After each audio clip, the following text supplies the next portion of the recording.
नमस्कार, आप देख रहे हैं संसद टीवी। मैं हूं आपके साथ अमृता चौरसिया। आइए शुरुआत करते हैं हेडलाइंस के साथ। गतिरोध के बीच सरोगेसी विनियमन विधेयक को संसद में मिली मंजूरी। लड़कियों की विवाह आयु 21 वर्ष करने और चुनाव सुधार विधेयक अगले सप्ताह होगा पेश। गतिरोध को खत्म करने के लिए आपसी सहमति बनाने की राज्यसभा सभापति की अपील।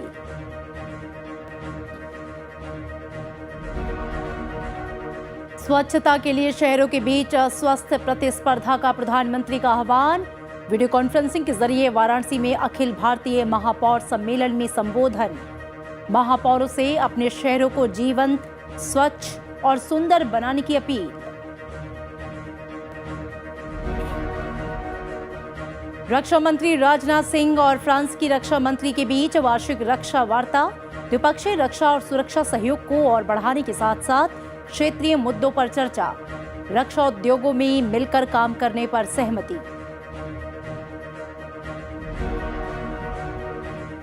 देश के 11 राज्यों में ओमिक्रॉन के 101 मामले। स्वास्थ्य मंत्रालय की लोगों को गैर जरूरी यात्रा और भीड़ भाड़ वाले आयोजनों से बचने की सलाह। भारत में हर रोज टीकाकरण की दर अमेरिका और ब्रिटेन से कई गुना अधिक।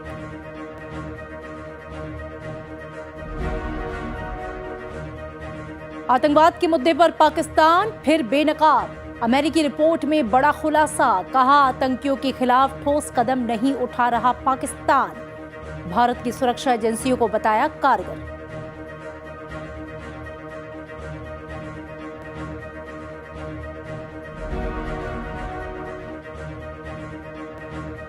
और खबरें विस्तार से। गतिरोध के बीच संसद में सरोगेसी विनियमन विधेयक को आज मंजूरी मिल गई। इसमें देश में किराए की कोख या सरोगेसी को वैधानिक मान्यता देने और इसके वाणिज्यीकरण को गैर कानूनी बनाने का प्रावधान है। लोकसभा में स्वास्थ्य और परिवार कल्याण राज्य मंत्री भारती पवार ने विपक्षी दलों के सदस्यों के अवरोध के बीच विधेयक को सदन की मंजूरी के लिए रखा। अवरोध के बीच विधेयक को ध्वनिमत से मंजूरी मिल गई। लोकसभा में यह विधेयक पहले ही पारित हो चुका था, लेकिन राज्यसभा में आने के बाद इसे प्रवर समिति को भेजा गया था। निचले सदन में यथा पारित विधेयक को पिछले सप्ताह राज्यसभा में संशोधन के साथ मंजूरी दी गई थी, इसलिए फिर से लोकसभा में इसे लाया गया था। लड़कियों के विवाह की न्यूनतम कानूनी आयु को 18 साल से बढ़ाकर पुरुषों के समान 21 साल करने संबंधी विधेयक और चुनाव सुधार विधेयक अगले सप्ताह लोकसभा में पेश किए जाएंगे। लोकसभा में संसदीय कार्य राज्य मंत्री अर्जुन राम मेघवाल ने अगले सप्ताह सदन में होने वाले सरकारी कामकाज की जानकारी देते हुए ये घोषणा की। Consideration and passing of the following bill after their introductions. Number 1, the Prohibition of Child Marriage Amendment Bill 2021. Lok Sabha में कांग्रेस, टीएमसी समेत दूसरे विपक्षी दलों के सांसदों ने उत्तर प्रदेश के लखीमपुर खीरी में हुई हिंसा के मामले में केंद्रीय गृह राज्य मंत्री अजय मिश्रा के इस्तीफे की मांग करते हुए अवरोध किया, जिसके कारण सदन की कार्यवाही बाधित हुई। सदन में गतिरोध के बीच 3 अहम विधेयकों को पेश किया गया। इसमें वन्यजीव संरक्षण संशोधन विधेयक 2021 और राष्ट्रीय डोपिंग रोधी विधेयक 2021 पेश किया गया है। राज्यसभा के 12 सदस्यों के निलंबन के मुद्दे पर सरकार और विपक्ष के बीच शीतकालीन सत्र के पहले दिन से चले आ रहे गतिरोध को बातचीत के जरिए दूर करने का आग्रह करते हुए सभापति एम वेंकैया नायडू ने सदन की कार्यवाही दिन भर के लिए स्थगित कर दी। सदन की बैठक शुरू होने पर सभापति ने आवश्यक दस्तावेज सदन के पटल पर रखवाए। इसके बाद सभापति ने सदन में गतिरोध को खत्म करने के लिए आपस में सहमति बनाने की अपील की। मौजूदा सत्र के पहले ही दिन सदन में कांग्रेस, टीएमसी समेत दूसरे विपक्षी दलों के 12 सदस्यों को मॉनसून सत्र के दौरान अशोभनीय आचरण करने के कारण इस सत्र की शेष अवधि के लिए सदन से निलंबित कर दिया गया था। Today, I had a talk with the leader of the House and also some senior members of the opposition. I would like to appeal to each one of you, please arrive at some sort of consensus to see that the House functions normally. In order to facilitate discussion among yourselves, I am adjourning the House to meet on Monday. Vietnam के national assembly के अध्यक्ष Wong दिन ह्यू के नेतृत्व में एक संसदीय शिष्टमंडल ने आज उपराष्ट्रपति और राज्यसभा के सभापति एम वेंकैया नायडू से संसद भवन परिसर में मुलाकात की। इस मौके पर उपराष्ट्रपति ने कहा कि दक्षिण पूर्व एशिया का खूबसूरत देश वियतनाम भारत के साथ अच्छे संबंधों के लिए जाना जाता है। दोनों देशों के कल्चरल और आर्थिक संबंध दूसरी शताब्दी से पुराने हैं। उन्होंने कहा कि वियतनाम के साथ भारत व्यापक रणनीतिक साझेदारी को मजबूत करने के लिए पूरी तरह से प्रतिबद्ध है। वियतनाम नेशनल असेंबली के अध्यक्ष वोंग दिन ह्यू के नेतृत्व में संसदीय शिष्टमंडल ने लोकसभा अध्यक्ष ओम बिरला से भी मुलाकात की। इस दौरान भारत और वियतनाम की संसदों ने आपसी सहयोग को मजबूत करने के लिए एक समझौता ज्ञापन पर हस्ताक्षर किए। दोनों पक्ष अब संसदीय अभिलेखागार सहित सूचनाओं के आदान प्रदान के लिए सक्रिय रूप से काम करेंगे। वे पुस्तकालय संसाधनों के डिजिटलीकरण से संबंधित अपनी सर्वोत्तम प्रथाओं को साझा करेंगे। वियतनाम के नेशनल असेंबली के अध्यक्ष वोंग दिन ह्यू से विविध विषयों पर संवाद के बाद लोकसभा अध्यक्ष ने कहा कि भारत की एक्ट ईस्ट पॉलिसी में वियतनाम का अहम स्थान है। हमारे इंडो पैसिफिक विजन में भी वियतनाम की महत्वपूर्ण भूमिका है। दोनों देशों ने आपसी सहयोग बढ़ाने पर सहमति जताई। भारत और वियतनाम के बीच दीर्घकाल से मधुर और मित्रवत संबंध रहे हैं। हमारे साझे सांस्कृतिक संबंधों के कारण हमारे द्विपक्षीय संबंध और मजबूत हुए हैं। दोनों देशों के बीच आर्थिक और राजनीतिक संबंधों में व्यापक विस्तार हुआ है। दोनों देशों के बीच जिस प्रकार संसदीय संबंध मजबूत हो रहे हैं, उसी तरह के हमारे व्यापारिक और औद्योगिक संबंध भी भविष्य में और मजबूत होंगे। विदेश मंत्री एस जयशंकर ने कहा है कि वियतनाम के साथ संबंध लगातार मजबूत हो रहे हैं। उन्होंने कहा कि भारत वियतनाम संबंध की मजबूती हिंद प्रशांत में शक्ति संतुलन स्थापित करेगा और ये बहुध्रुवीय एशिया बनाने में मददगार होगा। वो भारत वियतनाम के बीच राजनयिक संबंधों की स्वर्ण जयंती और रणनीतिक संबंध की 5वीं जयंती पर आयोजित समारोह में बोल रहे थे। कार्यक्रम में वियतनाम के नेशनल असेंबली के अध्यक्ष वोंग दिन ह्यू भी मौजूद थे। विदेश मंत्री ने कहा कि भारत के लिए वियतनाम आसियान और इंडो पैसिफिक दोनों में एक प्रमुख भागीदार है। विदेश मामलों की भारतीय काउंसिल ने समारोह का आयोजन किया था।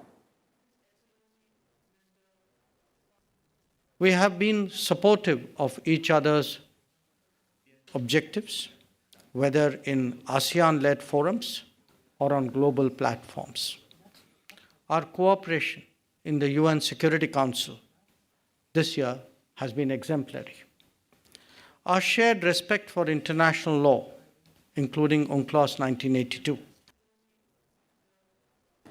प्रधानमंत्री नरेंद्र मोदी ने आज वीडियो कॉन्फ्रेंसिंग के जरिए वाराणसी में अखिल भारतीय महापौर सम्मेलन की अध्यक्षता की। उन्होंने कहा कि शहरों को जीवंत अर्थव्यवस्था का केंद्र बनाया जाना चाहिए। प्रधानमंत्री ने महापौरों से अपने शहर को जीवंत, स्वच्छ और सुंदर बनाने का आग्रह किया। वाराणसी में किए गए नवीकरण कार्यों की चर्चा करते हुए उन्होंने कहा कि काशी का विकास देश के दूसरे शहरों की प्रगति का रोड मैप होगा। जब बनारस घूमेंगे, और आप में से बहुत लोग आए हैं जो पहले कभी न कभी तो आए ही होंगे, तो पुरानी स्मृतियों के साथ नए बदलाव को आप जरूर तुलनात्मक रूप से देखेंगे और साथ साथ आपके दिमाग में अपना शहर भी सवार हो जाएगा और आपके साथ जो और मेयर होंगे उनके साथ भी आप चर्चा करेंगे। उन्होंने क्या किया है, कैसे किया है, हम सबको चर्चा करते करते करते नए विचार मिलेंगे। प्रधानमंत्री ने स्वच्छता के लिए शहरों के बीच स्वस्थ प्रतिस्पर्धा का आह्वान किया। उन्होंने कहा कि मौजूदा ढांचे को ध्वस्त करना ही एकमात्र तरीका नहीं है, बल्कि इनके जीर्णोद्धार और संरक्षण पर भी ध्यान दिया जाना चाहिए। प्रधानमंत्री ने कहा कि शहरों के विकास मॉडल पर काम करते हुए सूक्ष्म, लघु और मध्यम उद्यमों के सशक्तिकरण के प्रयास भी किए जाने चाहिए। क्या आप हर महीना बोर्ड के बीच हर बोर्ड के बीच स्वच्छता की स्पर्धा ऑर्गेनाइज कर सकते हैं क्या? जूरी बना करके इस महीने में कौन सा बोर्ड सबसे ज्यादा स्वच्छता का इनाम ले रहा है, अगर शहर के बोर्डों में कंपटीशन होगी, बोर्ड के काउंसिलर्स के बीच में स्पर्धा होगी, तो उसका क्यूमुलेटिव इफेक्ट, टोटल जो इफेक्ट है, वो पूरे शहर का रूप बदलने में काम आएगा। अगले वित्तीय वर्ष के बजट की तैयारी जो है वो अब जोरों पर चल रही है और उसको लेकर बैठकों का जो सिलसिला है वो जारी है। और इसी कड़ी में आज प्रधानमंत्री नरेंद्र मोदी ने प्रमुख प्राइवेट इक्विटी और वेंचर कैपिटल के निवेशकों के साथ मुलाकात की। बैठक के दौरान भारत में व्यापार को और भी आसान बनाने, अधिक पूंजी आकर्षित करने और आर्थिक सुधार प्रक्रिया को आगे बढ़ाने के लिए सुझावों पर बात हुई। प्रधानमंत्री ने भारत को और अधिक आकर्षक निवेश गंतव्य बनाने के लिए सुझाव मांगे। प्रधानमंत्री की ये बैठक आगामी बजट से पहले उद्योग जगत की हस्तियों के साथ व्यक्तिगत रूप से बातचीत कर उनके विचार और सुझाव जानने का एक प्रयास है।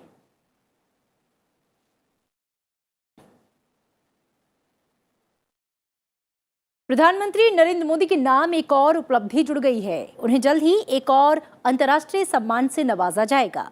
भूटान ने प्रधानमंत्री को देश के सर्वोच्च नागरिक पुरस्कार से सम्मानित करने का ऐलान किया है। भूटान के प्रधानमंत्री डॉक्टर लोटे तशरिंग ने कहा है कि भूटान नरेश जिग्मे खेसर नामग्याल वांगचुंग ने देश के सर्वोच्च नागरिक अलंकरण नगदक पेलगी खोरले से प्रधानमंत्री को सम्मानित करने की घोषणा की है। इससे पहले भी प्रधानमंत्री को कई देशों का सर्वोच्च सम्मान हासिल हो चुका है। पिछले साल प्रधानमंत्री को अमेरिकी सशस्त्र बलों का legend of merit boy the US government पुरस्कार मिला।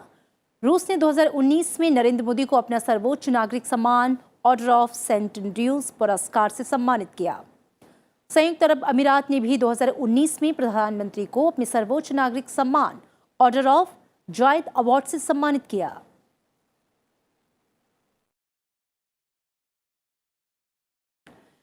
दिल्ली में रक्षा मंत्री राजनाथ सिंह और फ्रांस की रक्षा मंत्री फ्लोरेंस पार्ली ने वार्षिक रक्षा वार्ता की। बातचीत में द्विपक्षीय रक्षा और सुरक्षा सहयोग को और बढ़ाने के साथ साथ क्षेत्रीय मुद्दों पर ध्यान केंद्रित किया गया। भारत और फ्रांस सहयोग के नए क्षेत्रों को लेकर भी संवाद बढ़ा है, जिनमें हिंद महासागर क्षेत्र, जलवायु परिवर्तन और टिकाऊ प्रगति, इसके साथ ही इन सभी का विकास शामिल है। भारत फ्रांस की रणनीतिक साझेदारी के प्रमुख स्तंभ रक्षा और सुरक्षा और सैन्य परमाणु सहयोग और व्यापार, इसके साथ ही निवेश के क्षेत्र हैं। फ्रांस की रक्षा मंत्री फ्लोरेंस पार्ली ने प्रधानमंत्री नरेंद्र मोदी से मुलाकात की है। डिफेंस मिनिस्टर फ्लोरेंस पार्ली ने मीडिया को संबोधित करते हुए कहा कि फ्रांस का खास पार्टनर है भारत, और अगर भारत को और राफेल जेट फाइटर्स की जरूरत पड़ी तो फ्रांस उसे मुहैया कराने के लिए तैयार है। हिंद प्रशांत क्षेत्र को लेकर भी दोनों देश एक दूसरे के साथ हैं। We want to preserve the Indo-Pacific as an open and inclusive area. It must be free from any coercion and based on compliance with international law and multilateralism. और इन तमाम खबरों के साथ इस बुलेटिन में फिलहाल रुकेंगे एक छोटे से ब्रेक के लिए, और ब्रेक के बाद जब लौटेंगे तो नजर डालेंगे राज्यों से जुड़ी हुई खबरों पर।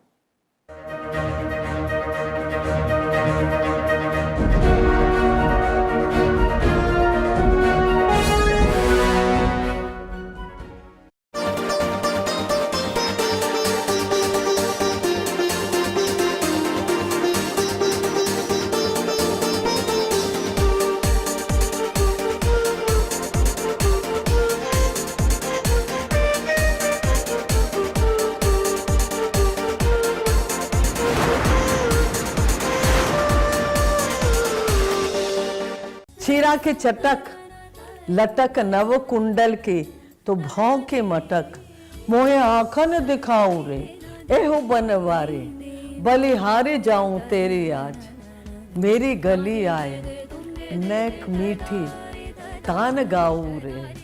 नमस्कार, मैं डॉक्टर उमा शर्मा, कथक नृत्यांगना और पद्म भूषण से सुसज्जित।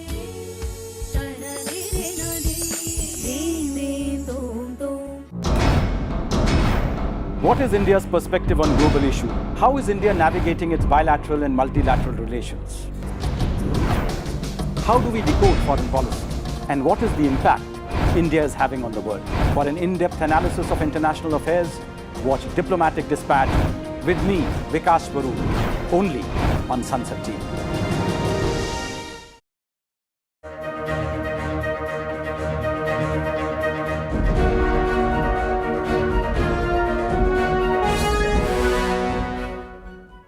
ब्रेक के बाद स्वागत है आपका और अब नजर राज्यों से जुड़ी खबरों की ओर।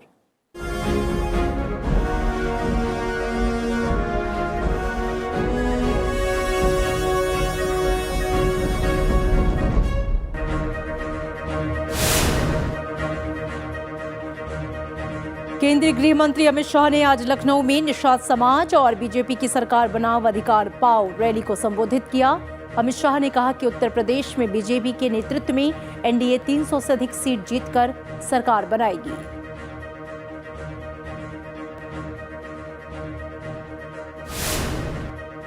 केंद्रीय मंत्री अश्विनी वैष्णव ने दिल्ली के प्रगति मैदान में अंतर्राष्ट्रीय रेलवे उपकरण प्रदर्शनी का शुभारंभ किया। यहां रेलनेट एक्सटेंशन और ट्रेन कंट्रोल कम्युनिकेशन सिस्टम प्रदर्शित किया गया है। प्रदर्शनी कल तक जारी रहेगी।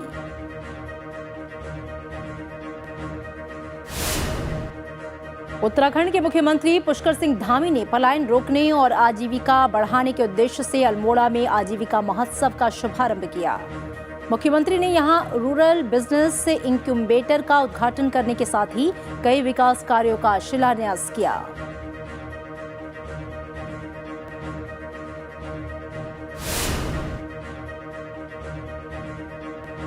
ओडिशा के मुख्यमंत्री नवीन पटनायक ने कलिंग स्टेडियम का दौरा कर विभिन्न खेल परिसरों का मुआयना किया। साथ ही उन्होंने राज्य के विभिन्न इलाकों में बनने वाले 89 इंडोर एक्टिविटी केंद्रों की भी आधारशिला रखी। इन्हें 2 साल में तैयार किया जाएगा।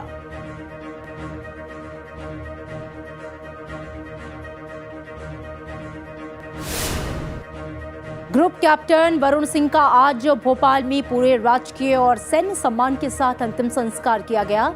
मुख्यमंत्री शिवराज सिंह चौहान ने बैरागढ़ शमशान घाट पर उन्हें अंतिम श्रद्धांजलि दी।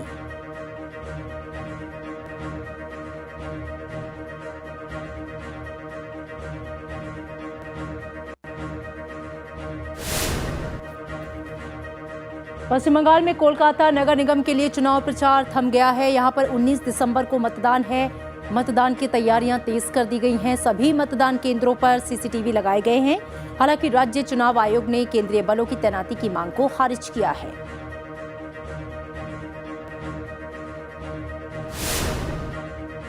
सुप्रीम कोर्ट की बेंच ने मध्य प्रदेश में स्थानीय निकाय चुनाव में ओबीसी के लिए आरक्षित सीटों पर चुनाव प्रक्रिया पर रोक लगा दी है। कोर्ट ने चुनाव आयोग को सामान्य वर्ग के लिए सीटों को फिर से अधिसूचित करने का निर्देश दिया है।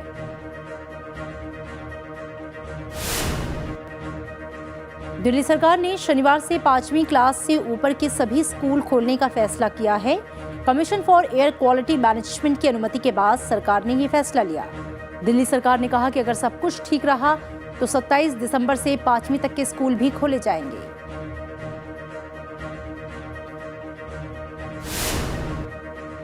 केरल के कोट्टायम में बर्ड फ्लू के 3 मामले सामने आए हैं। इसके बाद से 3 जिलों में मुर्गियों और दूसरे पक्षियों को मारने का काम बड़े पैमाने पर शुरू कर दिया गया है। यहां एक दिन में करीब 11,000 बत्तखों को मारकर जला दिया गया।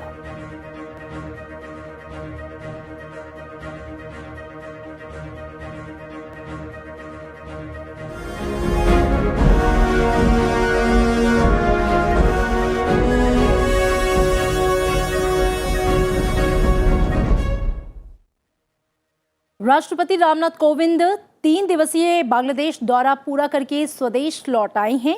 इससे पहले उन्होंने ढाका में बांग्लादेश के मुक्ति योद्धाओं, प्रख्यात नागरिकों और भारतीय समुदाय के लोगों से बातचीत की। अभिनंदन समारोह को संबोधित करते हुए राष्ट्रपति ने कहा कि भारतीयों के दिलों में बांग्लादेश का विशेष स्थान है। दोनों देशों के बीच सदियों पुराने खास संबंध, नातेदारी, भाषा और संस्कृति पर आधारित है। उन्होंने बांग्लादेश की मजबूत अर्थव्यवस्था की दिशा में सहयोग और साझेदारी के लिए भारत के संकल्प को दोहराया। बांग्लादेश की अपनी यात्रा के अंतिम दिन राष्ट्रपति रामनाथ कोविंद ने ढाका में पुनर्निर्मित रमणा कली मंदिर का लोकार्पण किया। 1971 के मुक्ति संग्राम के दौरान पाकिस्तानी सेना ने इस मंदिर को पूरी तरह से नष्ट कर दिया था। बांग्लादेश में भारतीय उच्चायोग के सहयोग से इस मंदिर का पुनरुद्धार किया गया। राष्ट्रपति की 3 दिवसीय यात्रा के दौरान कई महत्वपूर्ण घोषणाएं हुई। राष्ट्रपति बांग्लादेश के 50वें विजय दिवस के ऐतिहासिक अवसर पर शामिल होने ढाका की यात्रा पर थे।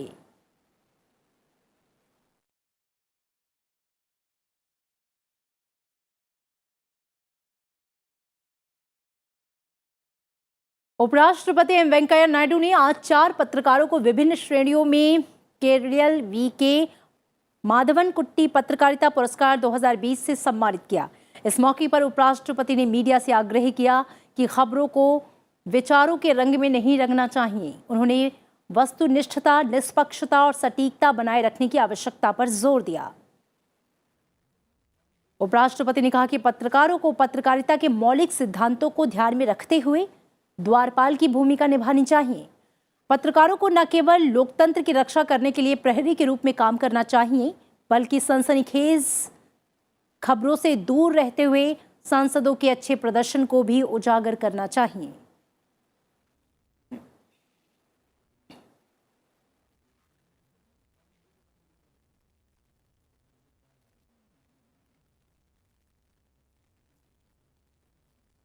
I hope the journalist will use the might of the pen to protect the interest of the people and for the development of the nation. India is moving forward. We must all stand by the country. Country means people. People means all, irrespective of caste, creed, sex, religion and region. India is one. So we must stand by the people, promote their interest, espouse their cause. Punjab में BJP और पंजाब लोक कांग्रेस के बीच गठबंधन की बात final हो गई है। दिल्ली में पंजाब बीजेपी के चुनाव प्रभारी गजेंद्र सिंह शेखावत से मुलाकात के बाद पंजाब लोक कांग्रेस के अध्यक्ष कैप्टन अमरिंदर ने इस बात का ऐलान किया। हालांकि अभी सीट शेयरिंग पर बातचीत चल रही है। बीजेपी अध्यक्ष जेपी नड्डा से मुलाकात के बाद औपचारिक रूप से गठबंधन का ऐलान किया जाएगा। हमारे जो इंचार्ज हैं पंजाब के बीजेपी की तरफ से मिनिस्टर साहब ने आपको बता दिया, हम बिल्कुल तैयारी में हैं। 100% हम जीतेंगे, इसमें कोई डाउट ही नहीं है। क्वेश्चन है, जैसे इन्होंने कहा, हमने सीट टू सीट बेसिस हम देखेंगे। विनेबिलिटी हमारा क्राइटेरिया है। सुप्रीम कोर्ट ने सेवानिवृत्त न्यायाधीश न्यायमूर्ति मदन बी लोकुर की अध्यक्षता वाले 2 सदस्यीय जांच आयोग के कामकाज पर रोक लगा दी है। आयोग का गठन पश्चिम बंगाल सरकार ने पेगासस निगरानी घोटाले की जांच के लिए किया था।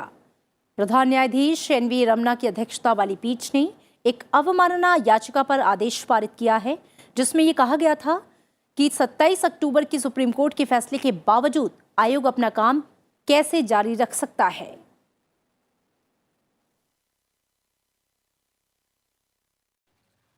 कर्नाटक विधानसभा के पूर्व अध्यक्ष और कांग्रेस विधायक के आर रमेश कुमार ने महिलाओं को लेकर की गई आपत्तिजनक टिप्पणी के लिए माफी मांगी है। उन्होंने कहा कि मेरा इरादा जघन्य अपराध को छोटा दिखाने का नहीं था, बल्कि एक बिना सोची और समझी की गई टिप्पणी थी। उन्होंने कहा कि मैं आगे से अपने शब्दों को सावधानी से सबके सामने रखूंगा। विधानसभा में चर्चा के दौरान उन्होंने बेहद आपत्तिजनक और असंवेदनशील टिप्पणी की थी, जिसके लिए उनकी आलोचना की जा रही थी।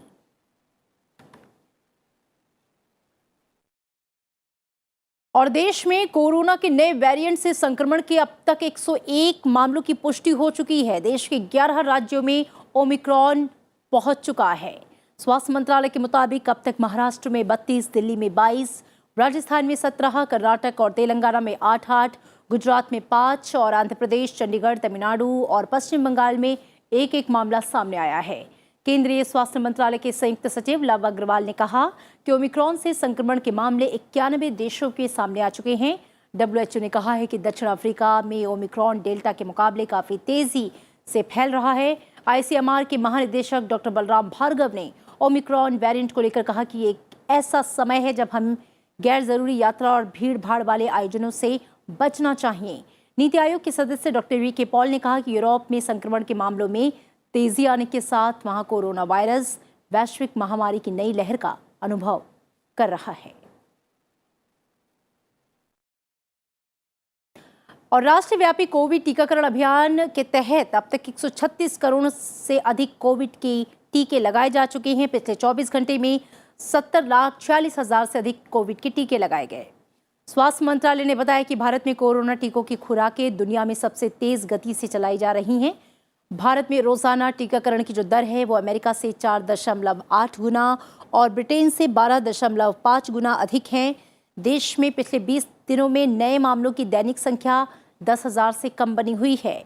पिछले सप्ताह केस की पॉजिटिविटी 1% रही। वहीं देश में कोरोना के कुल सक्रिय मामलों में से 40.31% मामले केवल केरल में हैं। देश में पिछले 24 घंटों में 7,886 मरीज ठीक हुए। देश में स्वस्थ होने की जो दर है वो 98.38% है। अब तक 3,41,62,000 से अधिक लोग कोविड से पूरी तरह से स्वस्थ हो चुके हैं। देश में कल 7,447 नए कोविड मामलों की पुष्टि हुई। फिलहाल करीब 86,000 लोगों का इलाज चल रहा है।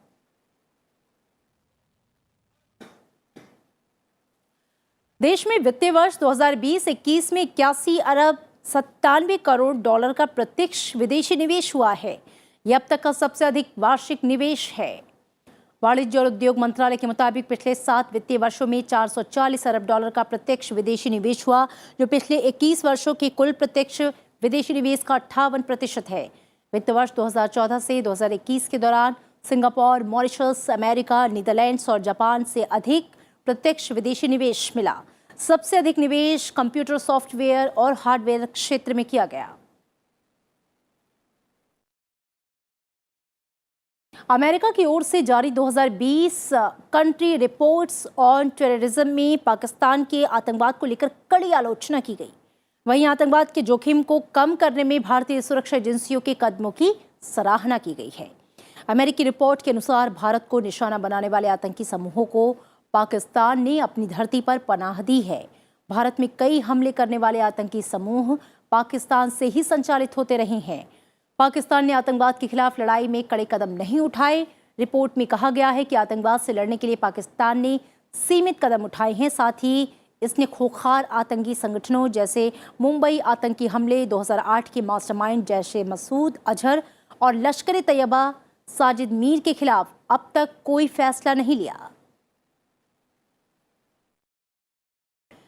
और इधर जापान के ओसाका शहर में आज एक सुबह बड़ा हादसा हो गया। एक इमारत में आग लगने से 27 लोगों की मौत हो गई।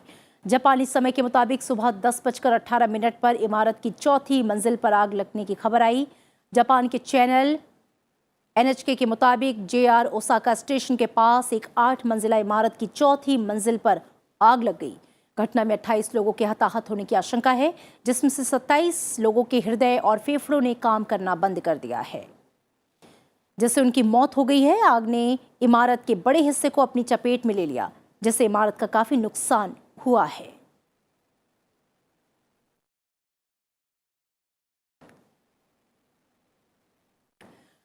और इन खबरों में फिलहाल इतना ही। चलते चलते आपको छोड़ जाते हैं जाने माने पार्श्व गायक और लोकसभा सांसद हंसराज हंस के खूबसूरत गीत के साथ। इस गीत की प्रस्तुति हंसराज हंस ने लोकसभा अध्यक्ष ओम बिरला की मौजूदगी में वियतनाम के नेशनल असेंबली संसदीय शिष्टमंडल के स्वागत के दौरान की थी।